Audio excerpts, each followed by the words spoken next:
नमस्कार, मैं हूं आपके साथ कनिका अरोड़ा और आप देख रहे हैं एफएम न्यूज बुलेटिन की शुरुआत करेंगे इस वक्त की बड़ी खबरों के साथ।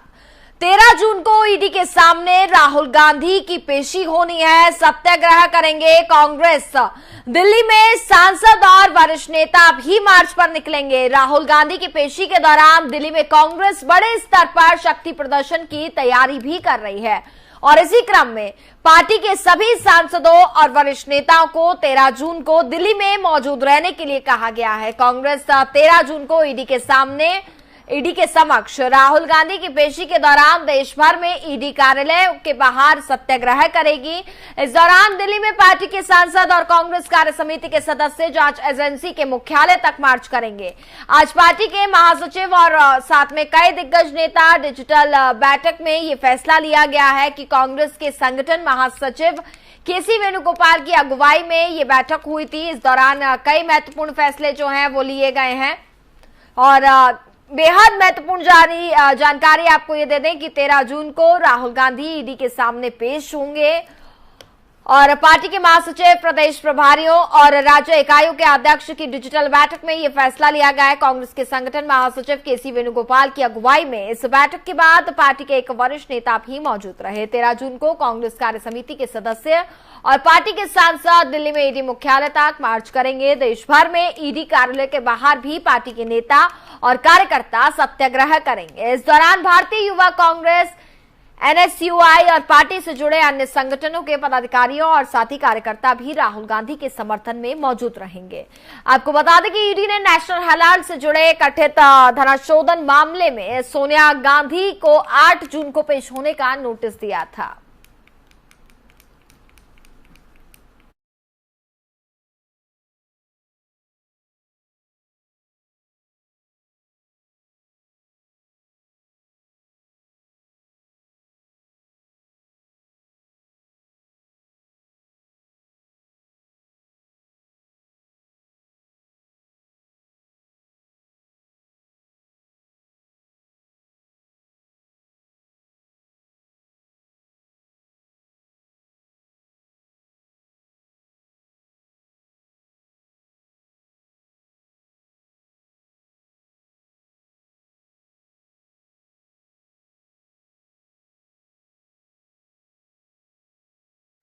दंगे के बाद कानपुर में धारा 144 लागू कर दी गई है। आगामी त्योहारों को देखते हुए ये फैसला जो है वो प्रशासन की ओर से लिया गया है। सभी प्रकार के धरना प्रदर्शन पर रोक भी लगा दी गई है। पुलिस कमिश्नर आनंद प्रकाश तिवारी ने आदेश जारी किया है। कानपुर में जुमे से पहले गुरुवार को धारा 144 लागू कर दी गई है। प्रशासन ने 52 दिनों के लिए इसे लागू किया है। जुमे को देखते हुए हिंसा वाले इलाकों से 3 किलोमीटर के दायरे में करीब 5000 जवान की तैनाती की गई है। कानपुर में 3 जून यानी पिछले जुमे के दिन हिंसा भड़क गई थी और माहौल ना बिगड़े इसके लिए प्रशासन काफी ज्यादा सख्ती अपनाया हुआ है। अब तक 55 से ज्यादा उपद्रवियों को पुलिस ने गिरफ्तार कर लिया है। 40 संदिग्ध को एक पोस्टर भी पुलिस ने जारी किया है। एक आरोपी अकमल को भी गुरुवार को गिरफ्तारी हो चुकी है और वहीं हिंसा के मास्टरमाइंड हयात जफर हाशमी की रिमांड पर कल यानी 10 जून को कोर्ट में फैसला भी सुनाया जाएगा।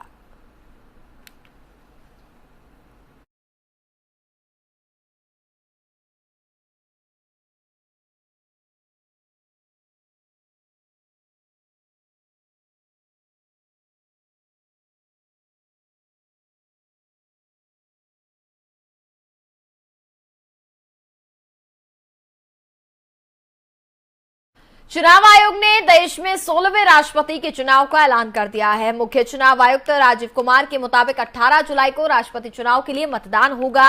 वहीं इसके लिए 15 जून को अधिसूचना जारी होगी। 29 जून को नॉमिनेशन की आखिरी तारीख है।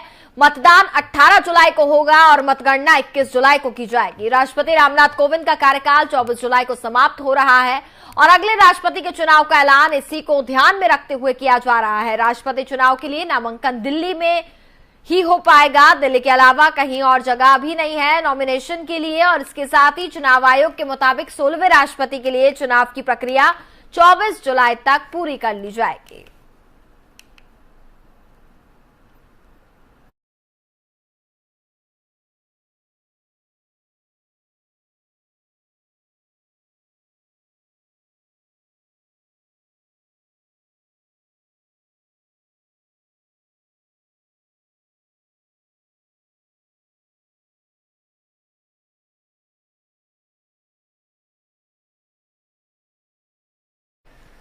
राष्ट्रपति चुनाव की तारीखों का ऐलान हो चुका है। देश का अगला राष्ट्रपति अब कौन होगा? 18 जुलाई को राष्ट्रपति का चुनाव होना है। चूंकि राष्ट्रपति रामनाथ कोविंद का कार्यकाल समाप्त होने वाला है, 21 जुलाई को वोटों की गिनती की जाएगी। 21 जुलाई को देश का 16वां राष्ट्रपति हमें मिलेगा। 29 जून को नामांकन की आखिरी तारीख बताई जा रही है और 25 जुलाई तक नए राष्ट्रपति को लेनी होगी शपथ।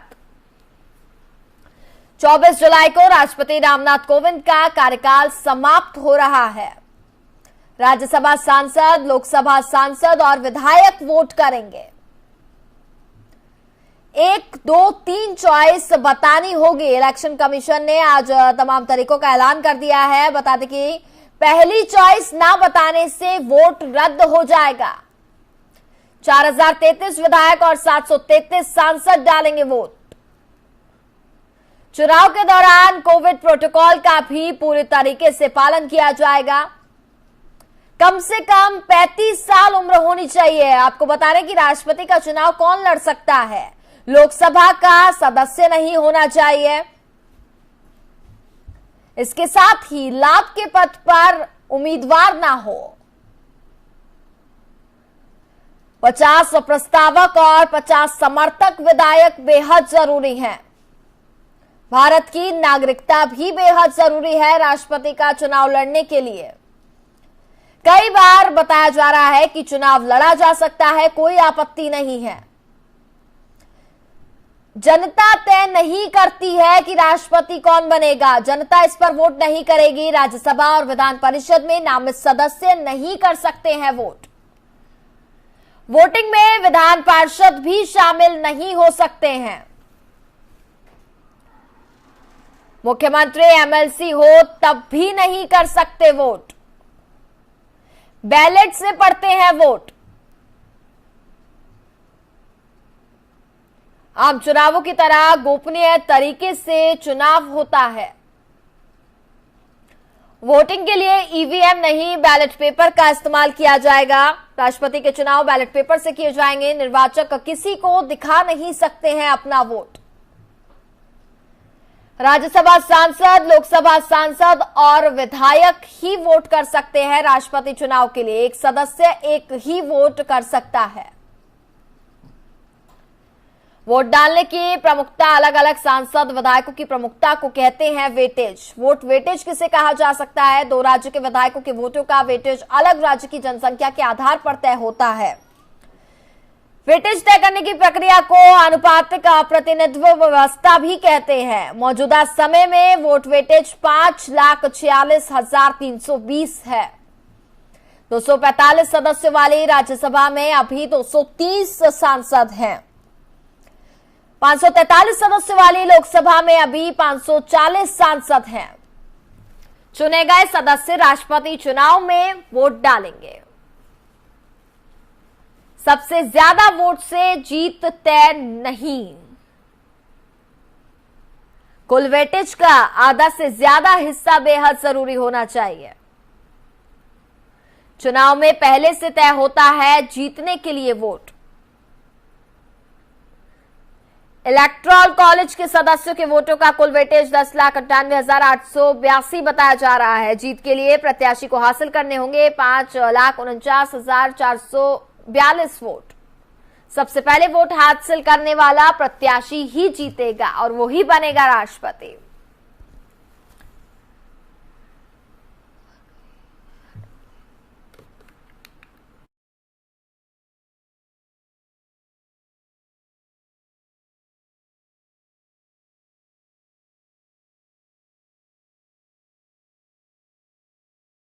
प्रधानमंत्री नरेंद्र मोदी ने आज दिल्ली के प्रगति मैदान में बायोटेक स्टार्टअप एक्सपो 2022 का उद्घाटन किया। इस मौके पर बोलते हुए पीएम मोदी ने कहा कि भारत की विविध आबादी और जलवायु क्षेत्र देश के बायोटेक उद्योग के विकास के पीछे प्रमुख कारक है। उन्होंने क्या कुछ कहा, आपको सुनवाते हैं।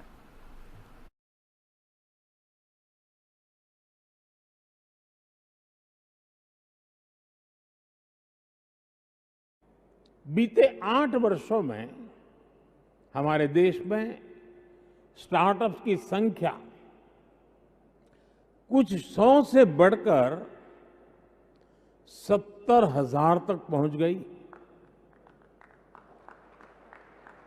ये 70,000 स्टार्टअप्स लगभग 60 अलग अलग इंडस्ट्रीज में बने हैं।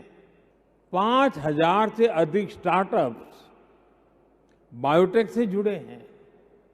यानी भारत में हर 14वां स्टार्टअप बायोटेक्नोलॉजी सेक्टर में बन रहा है। इनमें भी 1100 से अधिक तो पिछले साल ही जुड़े हैं। आप अंदाजा लगा सकते हैं कि देश का कितना बड़ा टैलेंट तेजी से बायोटेक सेक्टर की तरफ बढ़ रहा है। मेक इन इंडिया और आत्मनिर्भर भारत अभियान के तहत जो भी कदम उठाए हैं उनका भी लाभ बायोटेक सेक्टर को मिला है। स्टार्टअप इंडिया की शुरुआत के बाद हमारे बायोटेक स्टार्टअप्स में निवेश करने वालों की संख्या में 9 गुना वृद्धि हुई है। बायोटेक इंक्यूबेटर्स की संख्या और टोटल फंडिंग में भी लगभग 7 गुना बढ़ोतरी हुई है। 2014 में हमारे देश में जहां सिर्फ 6 बायो इंक्यूबेटर्स थे, वहीं आज इनकी संख्या बढ़कर 75 हो गई है। 8 साल पहले हमारे देश में 10 बायोटेक प्रोडक्ट्स थे। आज इनकी संख्या 700 से अधिक हो गई है। भारत जो अपने फिजिकल खबरों में आगे बढ़ते हैं। विदेश मंत्रालय के प्रवक्ता अरिंदम बागची ने अमेरिकी जनरल फिलन के चीन की आक्रामकता का बयान पर उन्होंने कई बातें कही हैं कि हमने भी इस बारे में रिपोर्ट देखी है। हालांकि जनरल फ्लिन के बयान पर हम कुछ नहीं कहना चाहते। हम पहले भी ये कह चुके हैं और फिर दोहराना चाहते हैं कि भारत चीनी पक्ष की तरफ से हमारे सीमावर्ती इलाकों में किए जा रहे ढांचागत निर्माण की सावधानी पूर्वक निगरानी करता है और इसमें पश्चिमी क्षेत्र और अधिक दूरी वाले इलाकों में बनाया जा रहा ढांचागत निर्माण भी शामिल है। Takes all adequate and appropriate measures to safeguard territorial integrity and sovereignty, as the developments in recent years have clearly demonstrated. Government of India has taken various measures in recent years to develop infrastructure along the border areas to not only meet India's strategic and security requirements, but also facilitate the economic development of these areas.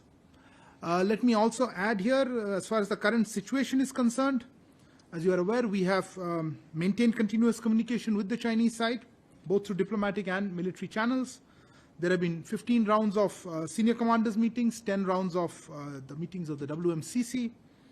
We have also had communication level of the foreign minister, defense ministers, at the NSA and his counterpart. This has led to some progress as both sides have successfully disengaged in a number of areas along the LAC in eastern Ladakh. We will maintain our dialogue with the Chinese side to resolve the remaining issues. The two sides have also agreed to hold another round of senior commanders meeting as decided in the last week's meeting of the WMCC. It's our expectation that in these talks the Chinese side will work with the Indian side to reach a mutually acceptable solution for the remaining issues, given that both sides also agree that the prolongation of the existing situation is not in the interest of either side or overall relations. We have always maintained that restoration of normalcy will obviously require restoration of peace and tranquility along the LAC, which had been disturbed by the Chinese actions in 20. Delhi की केजरीवाल सरकार में मंत्री सत्येंद्र जैन की मुश्किलें कम होने का नाम नहीं ले रही हैं। सत्येंद्र जैन 13 जून तक ईडी की कस्टडी में ही रहेंगे। मनी लॉन्ड्रिंग केस में गिरफ्तार किए गए जैन को गुरुवार को दिल्ली की राउज एवेन्यू कोर्ट में पेश किया गया था। ईडी ने कहा कि सत्येंद्र जैन को उनके सहयोगियों के सामने बैठाकर के पूछताछ के लिए और समय की आवश्यकता है। वहीं जैन की तरफ से पेश हुए वरिष्ठ वकील कपिल सिब्बल ने कहा कि ईडी को जैन के खिलाफ कोई सबूत नहीं मिला है। सत्येंद्र जैन को 30 मई को गिरफ्तार किया गया था। इसके बारे में जानकारी देते हुए सत्येंद्र जैन ने और क्या कुछ कहा, आपको सुनाते हैं। Yes, tachycardic and also sleep apnea was one of the problem that he has been facing since he recovered from the COVID. So that is the problem that he has said in the court. And when he came out of the court, he felt really bad, and he was taken to the hospital, I am told. Is it a sort of a shock for you?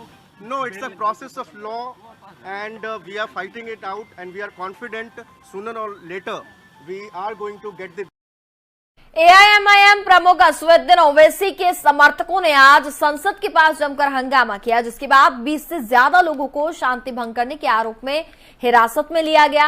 आपको बता दें कि social media पर कथित तौर पर सार्वजनिक शांति भंग करने और लोगों को भड़काने वाले संदेश पोस्ट करने और साझा करने के आरोप में एआईएमआईएम प्रमुख असदुद्दीन ओवैसी के खिलाफ एक प्राथमिकी दर्ज की गई थी, जिसके बाद पार्टी समर्थकों ने आज संसद मार्ग पर पुलिस थाने के बाहर विरोध प्रदर्शन किया। दिल्ली पुलिस ने बीजेपी के पूर्व प्रवक्ताओं नुपुर शर्मा और नवीन जिंदल, इसके अलावा जो भी लोग विवादित बयान दे रहे हैं, इनको लेकर के सख्त कार्रवाई की भी बात कही है। ओवैसी पर एफआईआर के बाद समर्थकों ने जोरदार हंगामा किया है और साथ ही अपनी प्रतिक्रियाएं भी सामने रखी हैं।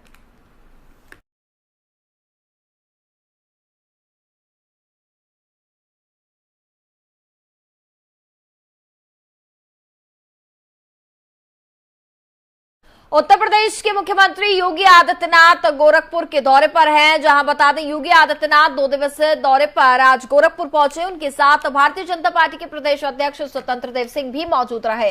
मुख्यमंत्री योगी आदित्यनाथ सर्वप्रथम रानी डीहा स्थित निर्मित भारतीय जनता पार्टी के क्षेत्रीय कार्यालय और जनसभा स्थल का निरीक्षण किए और साथ ही कार्यालय के लोकार्पण की तैयारियों का भी उन्होंने जायजा लिया। इसके साथ ही पदाधिकारियों को दिशा निर्देश दिए।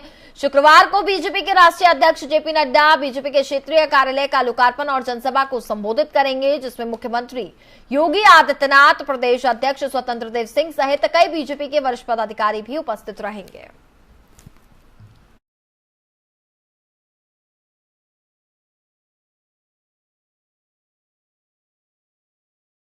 ग्रेटर नोएडा के जेवर में किसानों के द्वारा महापंचायत का आयोजन किया गया। महापंचायत को संबोधित करने के लिए किसान नेता राकेश टिकैत के जेवर पहुंचे, जहां उन्होंने किसानों को संबोधित किया। किसानों का कहना है कि जेवर एयरपोर्ट के नाम पर जमीन अधिग्रहण कर जिन किसानों को दूसरी जगह स्थापित किया गया है, उन्हें मूलभूत सुविधाएं उपलब्ध कराई जाए। जेवर में होने वाली महापंचायत को लेकर किसान नेता राकेश टिकैत जो है जेवर पहुंच चुके हैं। मेरे पीछे देख सकते हैं कि राकेश टिकैत जो है जेवर में पहुंच चुके हैं। सीधे उन्हीं के हम पास चलते हैं। सर, किसानों के मुद्दों को लेकर आज एक बार आप तो जेवर पहुंचे हैं, क्या क्या मुद्दे हैं, क्या कहेंगे? कई मुद्दे हैं किसानों के। जेवर एयरपोर्ट के इशू है, पूरा नोएडा ग्रेटर नोएडा के इशू है, यहाँ के जो प्लॉट है उनका इशू है। ये सर इसके अलावा 64% की बात है, जिन किसानों को दूसरी जगह विस्थापित किया गया तो उनको सुविधाएं नहीं मिल पाई। वो सारे इशू हैं। यहाँ पर अधिकारी आएंगे तो बातचीत करेंगे, सब इशू हैं। अब पंचायत की आपने घोषणा की है, कब तक ये आंदोलन जारी रहेगा, क्या कहेंगे प्रशासन? प्रदेश में चलेगा। कहीं बिजली का इशू होगा, कहीं भाव का रहेगा, कहीं भुगतान का रहेगा, कहीं धान के क्रय केंद्र का रहेगा। सरकार जब तक बातचीत करके समाधान नहीं करेगी, आंदोलन जारी रहेगा। सरकार जो है बात करने की आपने बात की, क्या लगता है कि दिल्ली में बड़ा धरना प्रदर्शन चला, उस दौरान जो है वार्ता को नहीं आई, आप दोबारा भी उस वार्ता को लागू करें जो दिल्ली में वादा हुआ उसको पूरा करें। उत्तर प्रदेश की क्योंकि बात की है, बड़े पैमाने पर किसानों के खिलाफ मुकदमे दर्ज हुए हैं। किसानों के मुकदमे के वापसी की भी बात की जाएगी और जो 64% के यूपी विधान परिषद चुनाव के लिए बीजेपी के 9 उम्मीदवारों ने गुरुवार को नामांकन दाखिल कर दिया है। राज्य मंत्री नरेंद्र कश्यप के कोरोना संक्रमित होने के कारण उनके प्रतिनिधि ने नामांकन दाखिल किया है। बीजेपी के उम्मीदवारों ने मुख्यमंत्री योगी आदित्यनाथ और बीजेपी के प्रदेश अध्यक्ष स्वतंत्र देव सिंह की मौजूदगी में नामांकन दाखिल किया गया। उप मुख्यमंत्री केशव प्रसाद मौर्य, पंचायती राज मंत्री भूपेंद्र सिंह चौधरी, सहकारिता राज्य मंत्री स्वतंत्र प्रभार जेपीएस राठौर, राज्य मंत्री स्वतंत्र प्रभार दयाशंकर मिश्र दयालु, जसवंत सैनी, दानिश आजाद अंसारी, बीजेपी के लखनऊ महानगर अध्यक्ष मुकेश शर्मा और बनवारी लाल दोहरे ने नामांकन दाखिल किया। नामांकन दाखिल करने के बाद उप मुख्यमंत्री केशव प्रसाद मौर्य ने विधान परिषद का सदस्य बनाने के लिए गृह मंत्री अमित शाह, रक्षा मंत्री राजनाथ सिंह और बीजेपी के सभी वरिष्ठ नेताओं को धन्यवाद किया।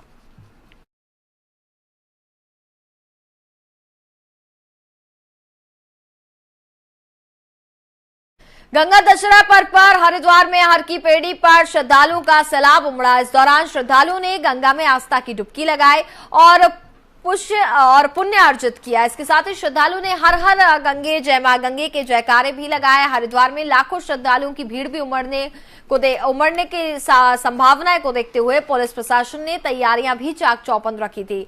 हर की पेड़ी क्षेत्र में भीड़ नियंत्रण के लिए बुधवार शाम से बैरिकेडिंग कर दी गई थी। ये दो तस्वीरें अपनी टीवी स्क्रीन पर आप देख रहे हैं। पहली तस्वीर हरिद्वार की हम आपको दिखा रहे हैं, जहां गंगा स्नान करने के लिए देश के कोने कोने से श्रद्धालु पहुंच रहे थे। दूसरी तस्वीर चमोली से दिखा रहे हैं। चमोली में भी आस्था की डुबकी लगाने के लिए लोग वहां पर पहुंचे। देश के अलग अलग कोने से गंगा दशहरा पर्व मनाने के लिए श्रद्धालु पहुंच रहे थे और इसी को लेकर के पुलिस ने पूरी तरीके से तमाम व्यवस्थाएं थी जो वहां पर करके रखी हुई थी। किसी भी तरीके की कोई दिक्कत परेशानी लोगों को ना हो, इसको लेकर के पुलिस ने खास ध्यान रखा और तमाम इंतजाम भी वहां पर किए गए थे।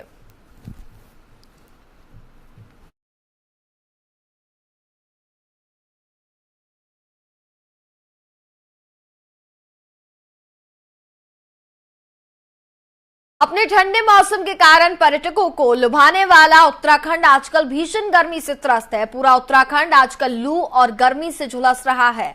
हरिद्वार में जहां 3 साल का रिकॉर्ड टूट गया है, तो अक्सर ठंडा रहने वाले मसूरी भी तापमान इतना बढ़ा हुआ है कि पर्यटक भी बाहर निकलने से कतरा रहे हैं। मौसम विभाग ने अगले कुछ दिनों में मैदान से लेकर के पहाड़ तक जबरदस्त गर्मी रहने का अलर्ट भी जारी कर दिया है। इस बार उत्तराखंड में गर्मी अपना रिकॉर्ड तोड़ रही है। वहीं मैदान ही नहीं, अब ठंडे रहने वाले पहाड़ भी तप रहे हैं बुरी तरीके से। बात बड़े शहर हरिद्वार और देहरादून की करें तो हरिद्वार में तापमान 42 डिग्री है, तो वहीं देहरादून में 40 डिग्री के पार पहुंच चुका है तापमान।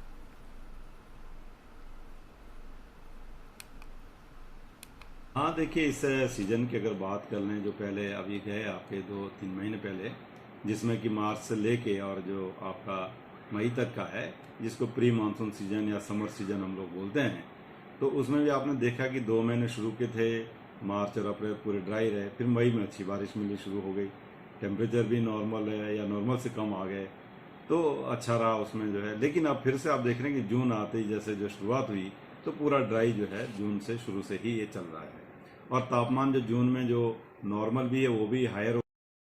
बिहार से इंसानियत को शर्मसार कर देने वाली एक घटना सामने आई है। समस्तीपुर जिले के सदर अस्पताल से एक मामला सामने आया, जहां पोस्टमार्टम के बाद एक परिवार को बेटी का शव देने के लिए गरीब मां बाप से 50,000 रुपए मांगे गए। परिवार के पास इतने पैसे ना होने से अपने गांव जाकर के भीख मांगी उसने, जिससे वह अपने बेटे का अंतिम संस्कार कर सके। वीडियो होने के बाद अस्पताल प्रशासन की काफी ज्यादा आलोचना होने के बाद इस मामले में स्वास्थ्य मंत्री मंगल पांडे ने भी संज्ञान लिया। 24 घंटे के अंदर सीएमएचओ से पूरी रिपोर्ट भी मांगी गई है।